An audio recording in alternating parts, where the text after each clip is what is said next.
ചരിത്രം, സാമ്പത്തിക ശാസ്ത്രം, തത്വചിന്ത തുടങ്ങിയ മാനവിക വിഷയങ്ങൾ പഠിക്കുവാൻ ഇന്ത്യയിലെ ഏറ്റവും മികച്ച സ്ഥലങ്ങൾ എവിടെയാണ്? ഈ ചോദ്യമാണ് നമ്മൾ ഉത്തരം കൊടുക്കാൻ ശ്രമിക്കുന്നത്. സെൻറ്റ് സ്റ്റീഫൻസിലെ എൻ്റെ ബിരുദത്തിൻ്റെ ഇൻ്റർവ്യൂവിന് എന്നോട് ആദ്യം എന്ന ചോദ്യം, അവിടുത്തെ അന്നത്തെ പ്രിൻസിപ്പളായിരുന്ന വത്സൻ തമ്പു ചോദിച്ച ആദ്യത്തെ ചോദ്യം എന്തുകൊണ്ടാണ് കേരളത്തിൽ നിന്ന് പഠിക്കാൻ ഡൽഹിയിലേക്ക് വന്നത് എന്നുള്ളതാണ്. കേരളത്തിൽ കോളേജുകൾ ഇല്ലാത്തതുകൊണ്ടാണോ എന്നാണ് അദ്ദേഹം ചോദിച്ചത്. അപ്പോൾ അതിൻ്റെ ഉത്തരം ഇപ്രകാരമായിരുന്നു: സെയിൻറ്റ് സ്റ്റീഫൻസ്, JNU ഇതൊക്കെ ആർട്സ് സെറ്റിൽ പഠിക്കാനായിട്ട് താല്പര്യപ്പെടുന്ന കുട്ടികളുടെ വലിയ സ്വപ്നമാണ്. അപ്പോൾ ഇവിടെയൊക്കെ എങ്ങനെയാണ് അഡ്മിഷൻസ് നേടുക, അതിൻ്റെ പ്രൊസീജിയേഴ്സ് എന്തൊക്കെയാണ്, എങ്ങനെയാണ് പ്രിപ്പയർ ചെയ്യേണ്ടത്, അപ്പോൾ ഇതൊക്കെ അറിയാനായിട്ട് നിങ്ങൾക്ക് വളരെയധികം ആഗ്രഹം ഉണ്ടായിരിക്കും. സോ അത്തരം കാര്യങ്ങളെല്ലാം വളരെ കൃത്യമായിട്ട് നിങ്ങൾക്ക് ഈ വീഡിയോയിലൂടെ അറിയാനായിട്ട് സാധിക്കും. സെയിൻറ്റ് സ്റ്റീഫൻസിൽ നിന്ന് ഗ്രാജുവേഷൻ നേടി JNUവിൽ പോസ്റ്റ് ഗ്രാജുവേഷൻ പഠിക്കുന്ന വളരെ മിടുക്കനായ ഒരു ചെറുപ്പക്കാരൻ ഇന്ന് നമ്മളോടൊപ്പം ഉണ്ട്, മാനുവൽ ബേർലി. അദ്ദേഹം വളരെ വ്യക്തമായിട്ട് പറഞ്ഞു തരും നമ്മൾക്ക് എങ്ങനെയാണ് സെൻട്രൽ യൂണിവേഴ്സിറ്റികളെ സമീപിക്കേണ്ടതെന്ന്. അതിൽ പ്രത്യേകിച്ച് JNU, സെയിൻറ്റ് സ്റ്റീഫൻസ്, ഇവിടുത്തെ വളരെ കൃത്യമായ കാര്യങ്ങളൊക്കെ നമുക്ക് ഈ വീഡിയോയിലൂടെ അറിയാനായിട്ട് സാധിക്കും. സോ നമുക്ക് വീഡിയോയിലേക്ക് പോവാം. ജീവിത വിജയം എന്നത് വളരെ ആപേക്ഷികമായൊരു സങ്കല്പമാണ്. ഒരു മഹാമാരിയുടെ കാലത്ത് ജീവിച്ചിരിക്കുക എന്നത് തന്നെയാണ് ഏറ്റവും വലിയ ജീവിത വിജയം. എന്നാൽ ഓരോ കാലഘട്ടത്തിലും സമൂഹം നിർമ്മിച്ചു വയ്ക്കുന്ന സാമൂഹിക നിർമ്മിതിയിൽ ഔന്നിത്യം കൽപ്പിക്കപ്പെടുന്ന ചില മേഖലകളുണ്ട്. ഇത്തരത്തിൽ അറിവിനെ സ്നേഹിക്കുന്ന അല്ലെങ്കിൽ വൈജ്ഞാനിക മേഖലയിൽ പ്രവർത്തിക്കാൻ ആഗ്രഹിക്കുന്ന വ്യക്തികൾക്ക് ഔന്നിത്യമുള്ള ചില മേഖലകളെ പരിചയപ്പെടുത്താനാണ് ഈ വീഡിയോ. ശാസ്ത്രത്തിൽ പ്രവർത്തിക്കാൻ ആഗ്രഹിക്കുന്ന വിദ്യാർത്ഥികൾക്ക് ഏറ്റവും മികച്ച വിദ്യാഭ്യാസം ഇന്ത്യയിൽ ലഭിക്കുക IISc ബാംഗ്ലൂർ, ഐസർ, IITകൾ തുടങ്ങിയ സ്ഥാപനങ്ങളിൽ നിന്നാണ്. സാമ്പത്തിക ശാസ്ത്രത്തിലോ കച്ചവടത്തിൻ്റെ മേഖലയിലൊക്കെ ആണെങ്കിൽ IIMകളുണ്ട്. നേരെ മറിച്ച് ഭാഷാ പഠനത്തിന്, ഇംഗ്ലീഷ് പോലുള്ള ഭാഷാ പഠനത്തിന് IFLU പോലുള്ള സ്ഥാപനങ്ങളുണ്ട്. എന്നാൽ ചരിത്രം, സാമ്പത്തിക ശാസ്ത്രം, തത്വചിന്ത തുടങ്ങിയ മാനവിക വിഷയങ്ങൾ പഠിക്കുവാൻ ഇന്ത്യയിലെ ഏറ്റവും മികച്ച സ്ഥലങ്ങൾ എവിടെയാണ്? ഈ ചോദ്യമാണ് നമ്മൾ ഉത്തരം കൊടുക്കാൻ ശ്രമിക്കുന്നത്. കേന്ദ്ര സർവകലാശാലകൾ എന്നതാണ് ഇതിന് കൃത്യമായിട്ടുള്ള ഉത്തരം. 54 കേന്ദ്ര സർവകലാശാലകളാണ് ഇന്ത്യയിലുള്ളത്.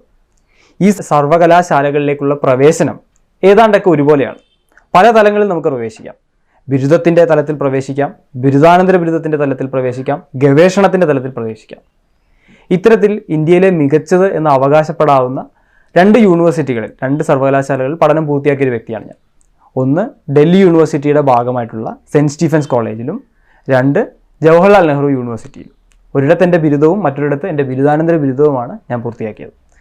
എങ്ങനെയാണ് ഇവിടത്തേക്ക് പ്രവേശിക്കുക, എന്താണ് ഇവിടുത്തെ പ്രത്യേകതകൾ, എന്തൊക്കെയാണ് ഇവിടെ പഠിച്ചിറങ്ങിയാൽ ഉണ്ടാകുന്ന അവസരങ്ങൾ തുടങ്ങിയവയാണ് നമ്മൾ ഈ വീഡിയോയിലൂടെ പറയാൻ ശ്രമിക്കുന്നത്. ഒരു പൊതു സംവിധാനമാണ് കേന്ദ്ര സർവകലാശാലയിലേക്ക് പ്രവേശിക്കാനായിട്ട് നിലവിലുള്ളത്. ഇപ്പോൾ കേരളത്തിലൊരു കേന്ദ്ര സർവകലാശാലയുണ്ട്, കാസർഗോഡ് സ്ഥിതി ചെയ്യുന്ന. ഇതുൾപ്പെടെയുള്ള കുറച്ച് കേന്ദ്ര സർവകലാശാലകളിലേക്ക് ഒരു പൊതു എൻട്രൻസ് ആണുള്ളത്, QCET എന്ന് പറയും. നേരെ മറിച്ച് ഡൽഹി യൂണിവേഴ്സിറ്റിയിലേക്ക് പ്രവേശിക്കാൻ നമുക്ക് നമ്മുടെ 12ാം ക്ലാസ്സിൻ്റെ മാർക്ക് മാത്രം മതി. ഈ മാർക്കിൻ്റെ അടിസ്ഥാനത്തിലാണ്. എന്നാൽ ഈ യൂണിവേഴ്സിറ്റികളിൽ തന്നെയുള്ള ചില കോളേജുകളിലേക്ക് ഒരു പ്രത്യേക പ്രവേശന മാനദണ്ഡം ഉണ്ട് താനും. ഇപ്പോൾ ഞാൻ പഠിച്ച സെൻറ്റ് സ്റ്റീഫൻസ് കോളേജിലേക്കുള്ള മാനദണ്ഡം അല്പം വ്യത്യസ്തമാണ്. ആദ്യം അവർ ചെയ്യുക, നമ്മളുടെ +2വിൻ്റെ മാർക്ക് വെച്ചുകൊണ്ട് ഒരു കട്ട് ഓഫ് നിർണ്ണയിക്കും. ഈ കട്ട് ഓഫ് കടക്കുന്ന വിദ്യാർത്ഥികൾക്ക് വേണ്ടി മാത്രമായി ഒരു ഇൻ്റർവ്യൂവും അതിനുശേഷം ഒരു എഴുത്തു പരീക്ഷയുമുണ്ട്. ഇത് 3ൻ്റെയും അടിസ്ഥാനത്തിലാണ് ഒരു റാങ്ക് ലിസ്റ്റ് തയ്യാറാക്കുക. ഈ റാങ്ക് ലിസ്റ്റിൻ്റെ അടിസ്ഥാനത്തിൽ ഓരോ വർഷവും ഏകദേശം 400ഓളം കുട്ടികളെ പല വിഭാഗങ്ങളിലായി അവർ തിരഞ്ഞെടുക്കുന്നു. ഇതാണ് സെൻറ്റ് സ്റ്റീഫൻസ് കോളേജിലെ പ്രവേശന രീതി. ഇത്തരത്തിൽ വ്യത്യസ്തമായ പ്രവേശന രീതികളുള്ള മറ്റു ചില കോളേജുകൾ കൂടി ഡൽഹി സർവകലാശാലകളിലുണ്ട്. എന്നാൽ പൊതുവെ ദില്ലി സർവകലാശാലയ്ക്ക് ഒരു ഏകീകൃത സംവിധാനമാണുള്ളത്. ഡൽഹി സർവകലാശാലയിൽ ഒരുപാട് മികച്ച കോളേജുകളുണ്ട്. Hindu college, Miranda house, lady Shriram college തുടങ്ങിയ ഒന്നിനൊന്നിനെ മികച്ച ഒരു പറ്റം കോളേജുകളുണ്ട്. അപ്പോൾ ഡൽഹി സർവകലാശാല തന്നെ ഒരു മികച്ച സ്ഥാപനമാണ്. സെൻറ്റ് സ്റ്റീഫൻസിൽ അഡ്മിഷൻ കിട്ടുക എന്നത് അല്പം പ്രയാസമുള്ളൊരു കാര്യമാണ്. കാരണം 400ഓളം കുട്ടികൾക്ക് മാത്രമാണ് ഓരോ വർഷവും ഒരു പ്രവേശനം കൊടുക്കുക. അതിൽ ചരിത്രത്തിൽ അവർ കൊടുക്കുക ഏകദേശം 60ഓളം കുട്ടികൾക്ക് മാത്രമാണ്. ഇതിൽ തന്നെ അവിടെ താമസിച്ച് പഠിക്കാൻ അവസരം കിട്ടുന്നത് ഈ 400ൽ ചെറിയൊരു വിഭാഗത്തിന് മാത്രമാണ്. പക്ഷേ ഡൽഹിയിൽ തന്നെ മികച്ച ഒട്ടനവധി കോളേജുകൾ ഉണ്ട് എന്ന് പറയാൻ വേണ്ടിയാണ് ഞാൻ പറഞ്ഞത്. ഇതുപോലെ തന്നെ മികച്ച മറ്റു സർവകലാശാലകളാണ് Hyderabad university, Pondicherry university, Banaras Hindu university, Jamia Millia Islamia, Aligarh Muslim university, ഇങ്ങനെ 54ഓളം യൂണിവേഴ്സിറ്റികൾ. ഇപ്പോൾ ബിരുദ തലത്തിലുള്ള പ്രവേശനത്തിൻ്റെ കാര്യമാണ് ഞാനിവിടെ പറഞ്ഞത്. ഇനി സെൻറ്റ് സ്റ്റീഫൻസിൽ തന്നെ മാനവിക വിഷയങ്ങൾ കൂടാതെ ശാസ്ത്രീയ വിഷയങ്ങളും പഠിക്കാൻ അവസരമുണ്ട്. ഭൗതിക ശാസ്ത്രം, രസതന്ത്രം തുടങ്ങിയ വിഷയങ്ങൾ അവിടെ പഠിക്കാം. പൊതുവെ അവിടെ നൽകപ്പെടുന്ന ബിരുദം എന്ന് പറയുന്നത് ഓണേഴ്സ് ബിരുദമാണ്. ഇപ്പോൾ ചരിത്രത്തിലാണെങ്കിൽ ഹിസ്റ്ററി ഓണേഴ്സ്. ഇതുകൂടാതെ മാനവിക വിഷയങ്ങളുടെ വിഭാഗത്തിലും ശാസ്ത്രീയ വിഭാഗത്തിലും BA പ്രോഗ്രാം, BSc പ്രോഗ്രാം എന്നിങ്ങനെ 2 ഇതര കോഴ്സുകൾ കൂടെയുണ്ട്. അത് നമ്മൾ നാട്ടിലൊക്കെ പഠിക്കുന്നത് പോലെ ട്രിപ്പിൾ മെയിൻ എന്ന് വിളിക്കാവുന്ന 3ഓളം വിഷയങ്ങൾക്ക് ഒരേ പ്രാധാന്യം കൊടുത്തുകൊണ്ട് പഠിക്കുന്ന ചില കോഴ്സുകളുമുണ്ട്.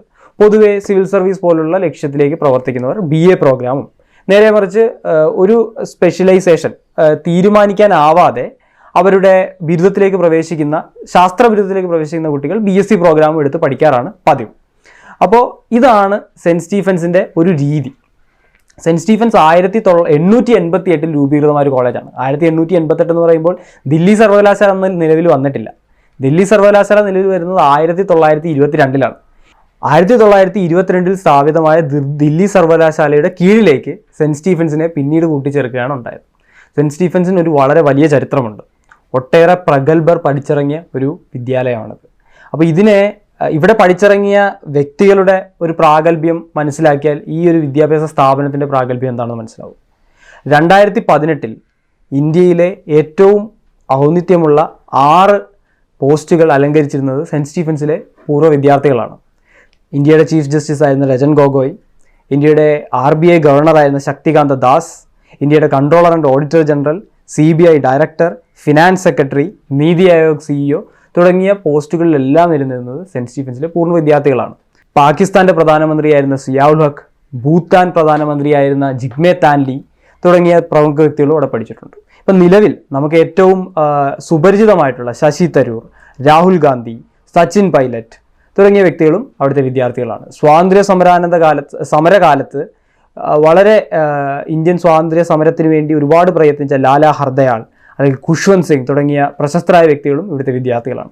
അപ്പോൾ ഞാൻ ഈ പൂർവ്വ വിദ്യാർത്ഥികളുടെ പേര് പറയുന്നത് ഇവരുടെ എല്ലാം മാതൃവിദ്യാലയം അല്ലെങ്കിൽ അൽമ മാറ്റർ എന്ന് വിളിക്കാവുന്ന ഒരു സ്ഥാപനമാണിത്. അപ്പോൾ അവർക്ക് ലഭിച്ച അതേ പരിഗണനയും അതേ സൗകര്യങ്ങളും നമുക്ക് ലഭിക്കുമ്പോൾ നമുക്ക് കിട്ടുന്ന ഒരു വലിയ തുറവിയാണ്.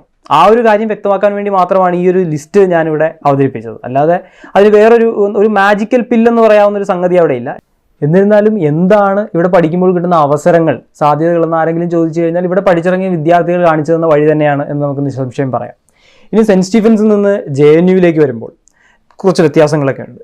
സെൻറ്റ് സ്റ്റീഫൻസ് 1888 സ്ഥാപിതമായ ഒരു കോളേജാണെങ്കിൽ JNU 1969 നിലവിൽ വന്നൊരു സ്ഥാപനമാണ്. ഒരു വളരെ പുതുമയുള്ളൊരു സ്ഥാപനമാണ്.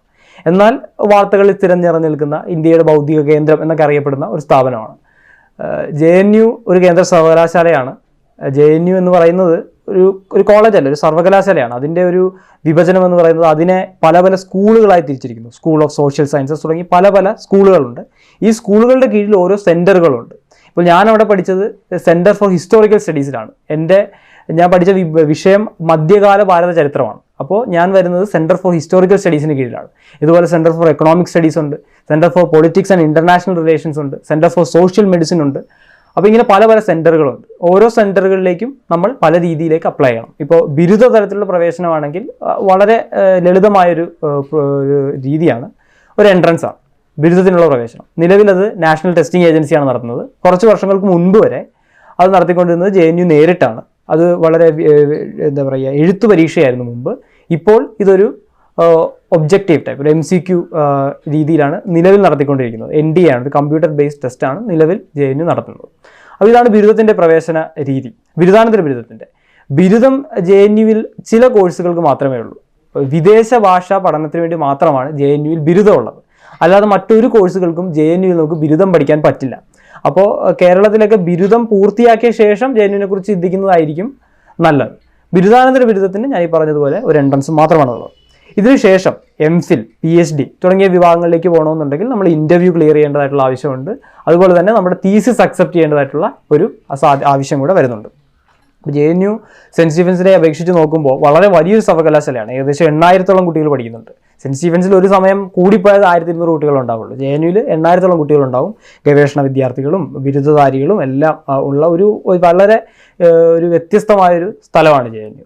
ഇന്ത്യയുടെ ബൗദ്ധിക കേന്ദ്രം എന്ന് വിളിക്കുന്നതിന് പ്രത്യേക കാരണങ്ങളുണ്ട്. ഒരു ഉദാഹരണം പറഞ്ഞാൽ, ഇപ്പോൾ കേരളത്തിൽ നമ്മുടെ പ്രളയം വന്ന ശേഷം കേരളത്തിൻ്റെ പുനരുദ്ധാരണത്തിന് വേണ്ടി കേരള സർക്കാർ ഒരു കമ്മിറ്റി രൂപീകരിച്ചപ്പോൾ അതിൻ്റെ തലവനായിട്ട് വന്നത് JNUവിലെ പ്രൊഫസർ എമിരറ്റസ് ആയിട്ടുള്ള പ്രഭാത് പട്നായിക്കാണ്. അദ്ദേഹം ഒരു സാമ്പത്തിക ശാസ്ത്ര വിദഗ്ധനാണ്. അല്ലെങ്കിൽ ഇപ്പോൾ ചരിത്രത്തിൻ്റെ കാര്യം എടുത്താൽ, പ്രാചീന ഭാരത ചരിത്രത്തിന് ഏറ്റവും മുന്തിയ ഒരു ചരിത്രകാരി എന്ന് പറയുന്നത് റോമില താപ്പറാണ്. റോമില താപ്പർ ഞാൻ പഠിച്ച സെൻറ്റർ ഫോർ ഹിസ്റ്റോറിക്കൽ സ്റ്റഡീസിൻ്റെ പ്രൊഫസർ എമിരറ്റസ് ആണ്. അപ്പോൾ ഇങ്ങനെയുള്ള ചരിത്രത്തിൻ്റെ കാര്യത്തിൽ പറഞ്ഞാൽ ചരിത്രം കണ്ടെത്തുന്ന അല്ലെങ്കിൽ ചരിത്രം എഴുതുന്ന വ്യക്തികളിൽ നിന്ന് തന്നെ ചരിത്രം പഠിക്കാനുള്ള അവസരം നമുക്ക് കിട്ടുകയാണ് ചെയ്യുന്നത്. അപ്പോൾ ഇതാണ് അതിൻ്റെ ഒരു പ്രത്യേകത. ഇനി ഇവിടെ പഠിച്ചിറങ്ങിയ വിദ്യാർത്ഥികളുടെ നിര എടുത്തു കഴിഞ്ഞാൽ അത് സെൻറ്റ് സ്റ്റീഫൻസിനേക്കാൾ മികച്ചതാണ് എന്ന് പറയേണ്ടി വരും. കാരണം ഇന്ന് നിലവിലെ നമ്മുടെ കേന്ദ്രമന്ത്രിസഭയിലെ എസ് ജയശങ്കർ അല്ലെങ്കിൽ നിർമ്മല സീതാരാമൻ, ഇപ്പോൾ നമ്മുടെ രാഷ്ട്രീയത്തിൻ്റെ പല മേഖലകളിൽ പ്രവർത്തിക്കുന്ന സീതാറാം യെച്ചൂരി അല്ലെങ്കിൽ പ്രകാശ് കാരാട്ട്, അല്ലെങ്കിൽ നോബൽ സമ്മാന ജേതാവായിട്ടുള്ള അഭിജിത്ത് ബാനർജി, ഇവരെല്ലാം JNU അലൂമിനിയാണ്. ചുരുങ്ങി 50 വർഷത്തിനുള്ള അവിടെ പഠിച്ചിറങ്ങിയ ഒരു വിദ്യാർത്ഥികളുടെ ഒരു റെക്കോർഡാണിത്. ഓരോ വർഷവും പല മേഖലകളിലേക്ക് ഇവിടെ പഠിച്ചിറങ്ങുന്ന വിദ്യാർത്ഥികൾ പോകുന്നു. സിവിൽ സർവീസിൻ്റെ മേഖലകളിലേക്ക് പോകുന്നു, നിയമത്തിൻ്റെ മേഖലകളിലേക്ക് പോകുന്നു, രാഷ്ട്രീയ മേഖലകളിലേക്ക് പോകുന്നു.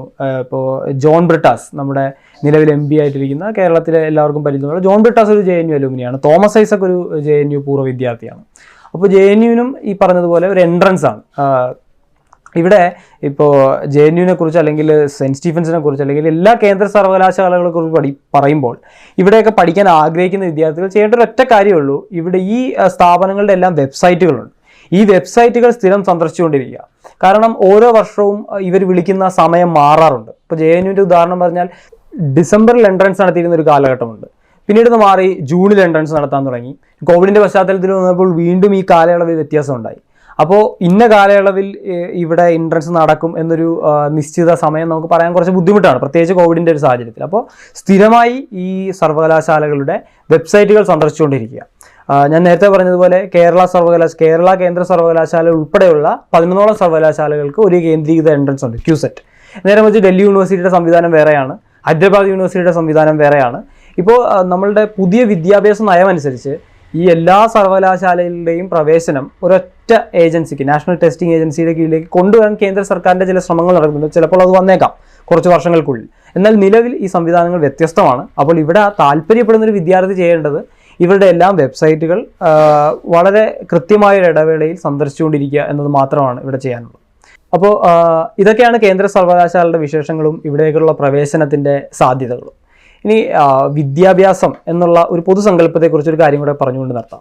ഇപ്പോൾ കനയ്യകുമാർ വളരെ വിഖ്യാതനായ ഒരു രാഷ്ട്രീയ പ്രവർത്തനമാണ്. കനയ്യകുമാർ JNUവിൽ പഠിക്കുന്ന സമയത്ത് ഇദ്ദേഹത്തിൻ്റെ ഗവേഷണം ചെയ്തിരുന്നത് ആഫ്രിക്കൻ സ്റ്റഡീസിലാണ്. അപ്പോൾ ഇങ്ങനൊരു മേഖലയിൽ ഈ ഗവേഷണം ചെയ്യുന്നത് കൊണ്ട് എന്ത് വ്യത്യാസമാണ് സമൂഹത്തിനുണ്ടാകുന്നത്, എന്താണ് ഇങ്ങനെ ഒരു വിദ്യാഭ്യാസത്തിൻ്റെ ലക്ഷ്യം എന്നുള്ളൊരു ചോദ്യം ഇദ്ദേഹത്തിനെതിരെ വളരെ ശക്തമായി തെളിഞ്ഞു വന്നിരുന്നു. ഇപ്പോൾ പല ഗവേഷണ വിദ്യാർത്ഥികൾക്കെതിരെയും ഉയർന്നു വരുന്നൊരു ചോദ്യമാണ്. അപ്പോൾ വിദ്യാഭ്യാസത്തിൻ്റെ ലക്ഷ്യം എന്താണ് എന്നുള്ള ചോദ്യം തന്നെയാണത്.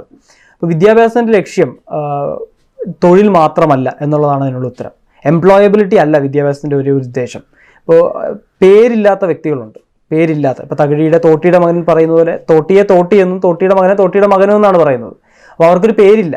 അപ്പോൾ ഇങ്ങനെയുള്ള വ്യക്തികൾക്ക് പേര് കൊടുക്കുന്നത് തന്നെ വിദ്യാഭ്യാസമാണ്. അപ്പോൾ ആദ്യം അവർക്ക് പേരുണ്ടാവും, പേര് വന്നതിന് ശേഷം അവർക്ക് സത്വബോധം ഉണ്ടാവും, സത്വബോധം വന്നതിന് ശേഷമാണ് അവർക്ക് സാമൂഹിക മാറ്റത്തിലേക്കോ അങ്ങനെയുള്ള വലിയ കാര്യങ്ങളിലേക്കോ ഒക്കെ പ്രവർത്തിച്ചു തുടങ്ങാൻ സാധിക്കുന്നത്. അപ്പോൾ വിദ്യാഭ്യാസത്തിന് പല തലങ്ങളുണ്ട്.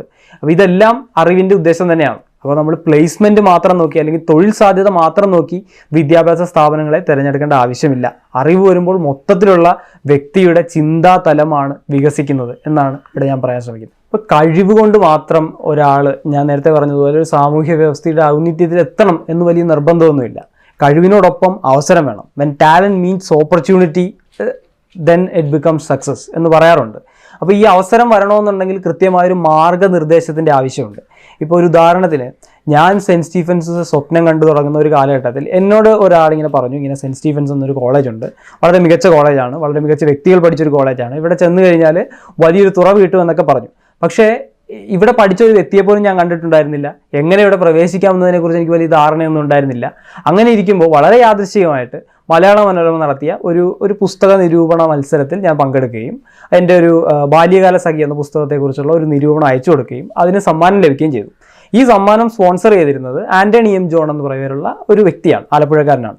അപ്പോൾ അന്ന് പൊതുമരാമത്ത് മന്ത്രിയായിരുന്ന G. സുധാകരൻ ഈ ഒരു ചടങ്ങിൽ പങ്കെടുക്കുകയും ഇതിന് സമ്മാനദാന വേളയിൽ ഈ ആൻ്റണി M. ജോൺ പ്രസംഗിക്കുന്ന സമയത്ത് ഇദ്ദേഹം പറഞ്ഞു, ഇദ്ദേഹത്തിൻ്റെ മകൾ ഒരു സെൻറ്റ് സ്റ്റീഫൻസ് വിദ്യാർത്ഥിയാണ് എന്ന് പറഞ്ഞു.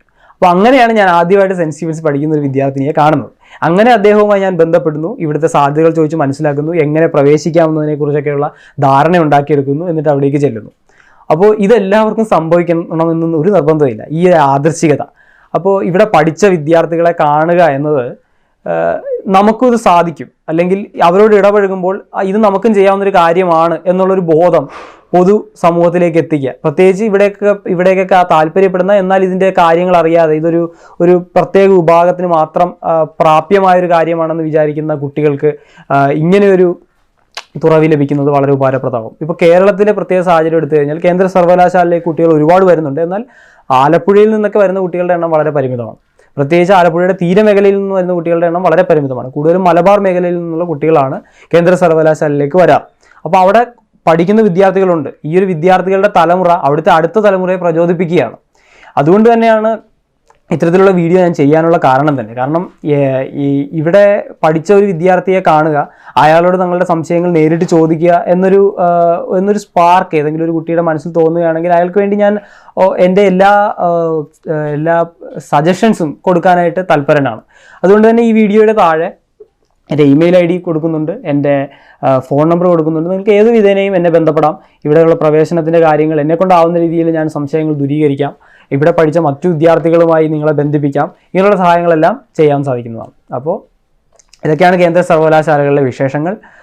എല്ലാവരും സ്വപ്നം കാണുക ഇവിടേക്ക് എത്താനായിട്ട്. കാരണം ഇത് ഞാൻ പറഞ്ഞതുപോലെ നിങ്ങൾക്ക് വലിയൊരു തുറവിയായിരിക്കും. കാരണം ഇന്ത്യയുടെ ഒരു ക്രോസ് സെക്ഷൻ എന്നൊക്കെ വിളിക്കാവുന്ന ഒരു വിദ്യാർത്ഥി സമൂഹം ഇവിടെ പഠിക്കുന്നുണ്ട്, പല സ്ഥലങ്ങളിൽ നിന്ന് വരുന്നവർ. അപ്പോൾ ഇവരോട്ടുള്ള ഇടപഴകൽ തന്നെ ഏറ്റവും വലിയ ഒരു വിദ്യാഭ്യാസമാണ്. അനുഭവങ്ങളാണല്ലോ ഏറ്റവും വലിയ അറിവ് നമുക്ക് നൽകുന്നത്. അപ്പോൾ ഇത് തന്നെയാണ് ഏറ്റവും വലിയ അറിവിലേക്കുള്ള തുടക്കവും. സെൻറ്റ് സ്റ്റീഫൻസിലെ എൻ്റെ ബിരുദത്തിൻ്റെ ഇൻ്റർവ്യൂവിന് എന്നോട് ആദ്യം എന്ന ചോദ്യം, അവിടുത്തെ അന്നത്തെ പ്രിൻസിപ്പളായിരുന്ന വത്സൻ തമ്പു ചോദിച്ച ആദ്യത്തെ ചോദ്യം എന്തുകൊണ്ടാണ് കേരളത്തിൽ നിന്ന് പഠിക്കാൻ ഡൽഹിയിലേക്ക് വന്നത് എന്നുള്ളതാണ്.